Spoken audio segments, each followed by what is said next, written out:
Having a good owner or a bad owner can make a world of difference in the NFL. Patriots fans, this is your 6th championship in the last 18 years.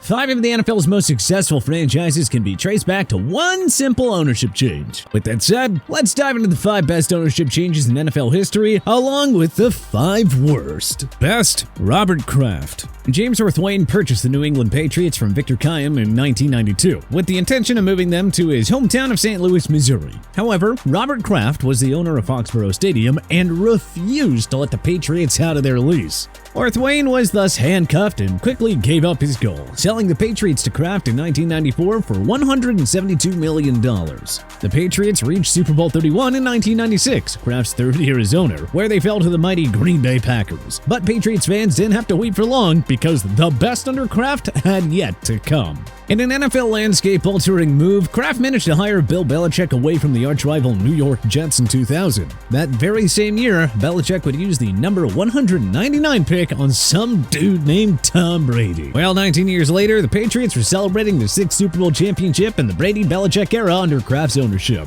Without a doubt, it is the greatest NFL ownership change of the Super Bowl era. Worst, Dan Snider. Snider is one of the most pathetic, despicable, disgraceful, and gutless people to have ever been involved in the NFL. Honestly, we don't even know where to start. Unfortunately for Washington fans, Snider was approved as the team's new owner in 1999 when he bought the club for $800 million from the estate of Jack Kent Cooke. Over Snider's 24 years as Washington's owner, the team went 164, 220, and 2. They qualified for the postseason 6 times and only won 2 playoff games, with the last postseason victory coming in the 2005 season. Snider's ugly tenure as owner goes beyond what happened on the field. Countless employees endured disturbing cases of harassment, bullying, and intimidation. Snider also temporarily banned fan signs from FedEx Field and even sued an elderly lady who couldn't afford to retain her season tickets any longer. Every football fan, coach, player, and employee league-wide finally got to celebrate when Snider sold the club to a group led by Josh Harris for $6.05 billion in 2023. Hope the door didn't hit you on the way out, Danny. We hardly knew ya. Best, Edward J. DeBartolo Jr. Tony Morabito, the founder and original owner of the San Francisco 49ers, unexpectedly died on October 27, 1957, while watching his team host the Chicago Bears. The team was passed on to his widow, Josephine, and brother, Victor.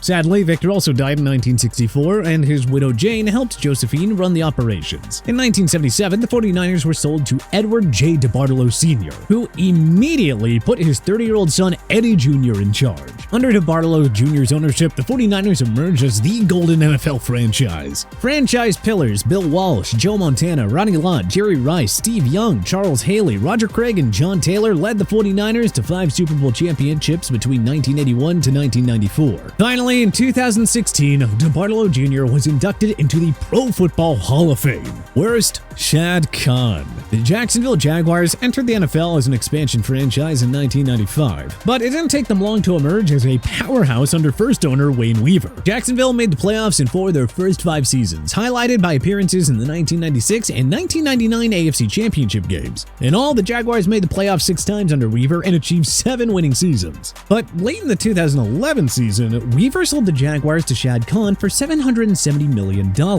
And with that, the rise to total irrelevance in Duval County had begun.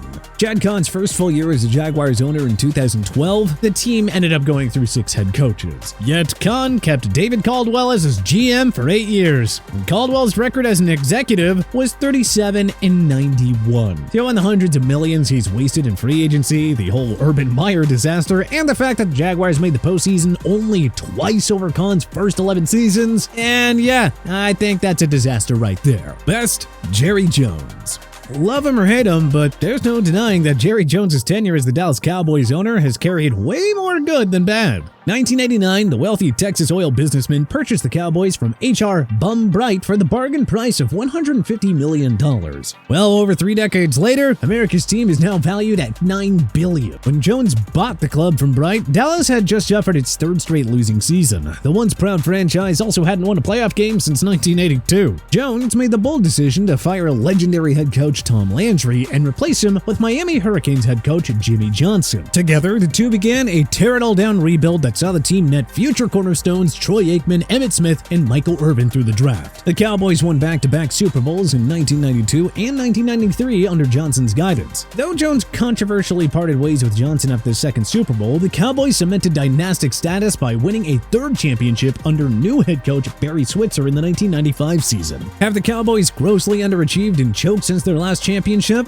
Yeah, but as a wise person once said, flags fly forever. And they are still a playoff contender every single year. Worst, Jerry Woolman. In 1963, wealthy property developer Jerry Woolman purchased the Eagles from James P. Clark and his group of investors known as the Happy 100. Under their 14-year ownership, the Eagles won 2 NFL championships in 1949 and 1960. Unfortunately, the Eagles lost their winning wings and fell apart under the ownership change. They never once made the postseason under Woolman and went 30-51-3 over his 6 years at the helm. Woolman lost his wealth and eventually became bankrupt, forcing him to sell the Eagles and the NHL's Philadelphia Flyers, whom he also owned. Best, Pat Bolan. After just 3 years as owner of the Denver Broncos, prominent financier Edgar Kaiser Jr. sold the team to Pat Bolan in 1984 for $78 million. Bolan inherited a team that was coming off a 9-win season and playoff appearance with rookie QB John Elway. Once Bolan took over as captain, the Broncos franchise was forever changed, and for the better. Bolan was mostly hands-off during his run as the Broncos owner, but he also has a knack for pushing the right buttons at the right time. See the Dan Reeves, Wade Phillips coaching swap and the Mike Shanahan hire in 1995. Under Bolan's ownership, the Elway-led Broncos reached 5 Super Bowls. They lost the first 3 before finally breaking through with back-to-back championships in the 1997 and 98 seasons. Sadly, Bolan had to step down as owner of the Broncos due to Alzheimer's disease in 2014, with Joe Ellis taking control of the team. The Broncos won their 3rd Super Bowl in the 2015 season, and Elway returned the favor to his friend by screaming, "This one's for Pat!" Worst, Woody Johnson. The late Leon Hess owned the New York Jets from 1963 until his death at the age of 85 in 1999. The estate of Hess officially owned the Jets for the 1999 season before they were sold to Johnson & Johnson heir Woody Johnson in 2000 for $635 million. The Jets won their lone Super Bowl championship under Hess in the 1968 season behind legendary QB Joe Namath. They struggled for much of the 70s and 80s, but began to enjoy a revival under Hall of Fame coach Bill Parcells during Hess's final years, going as far as the 1998 AFC Championship game. The Jets, however, have been a joke since Johnson bought this team. 2023 marked the Jets' 8th consecutive losing season, as well as their 13th straight non-playoff season. The Rex Ryan circus show lasted 3 years too long, the Adam Gase hiring was somehow even worse, and what about firing GM Mike McCagnon after the 2019 draft? It has been nothing but losing, embarrassment, and clown shows since 2011. Best, Jack Kent Cooke. Cooke bought a 25% stake in the Washington NFL team ownership from franchise founder George Preston Marshall in 1961.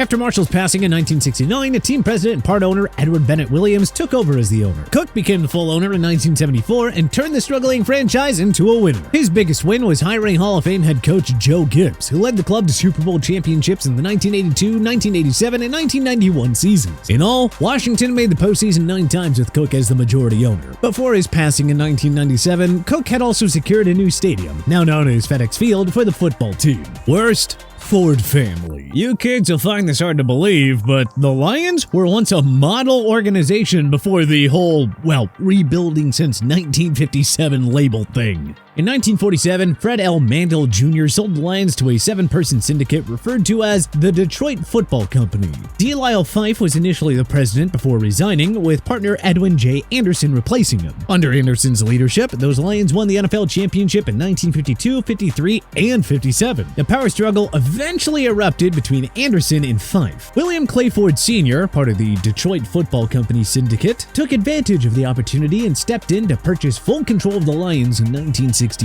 The Lions never reached a Super Bowl under Ford. They went 1-10 in postseason games under his ownership, with the lone victory coming in 1991. His widow, Martha Firestone Ford, inherited the team following his death in 2013. The Lions twice reached the playoffs but never won a postseason game. The team finally began to turn a corner when when Mrs. Ford handed the team over to her daughter, Sheila Ford Hamp, in 2020. Ford Hamp has the Lions on the path to prominence now thanks to the home run hirings of Dan Campbell and Brad Holmes. But what other great and awful NFL ownership changes should we have included on our list? Let us know in the comment section below. If you like this video and learned a thing or two, clicking the like button helps out a ton, and hey, we appreciate it. If this is your first time coming around to TPS though, subscribing is a great idea because we put out videos like this every single day. But as always, thanks for watching, and we'll see you guys next time.